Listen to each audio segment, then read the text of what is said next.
தடைகள் உருவாகலாம். உருவாகும் தடைகளை உடைத்தெறிய தன் சக்தியையும் யுக்தியையும் பயன்படுத்தி உச்சியை அடைய வேண்டும். சூழலுக்கேற்ப வாழ பழக வேண்டும். வன்மம் அவன் மனதில் விருட்சமாக எழுந்தால்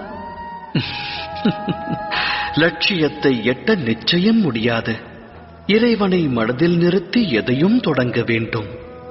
இது அனைவரின் வாழ்விற்குமான அறிவுரை அல்லவா? சத்திய நெறியில் வாழ்வதை விட்டு இருள் பற்றிய வழியில் பற்றுதல் கொண்டால் மனிதனின் வாழ்வு அதன் பிறகு வெற்று புள்ளியாகும். அதோடு முற்றுப்புள்ளியாகும். வாழ்வில் அனுபவம் கற்றுத்தரும் பாடம் இது.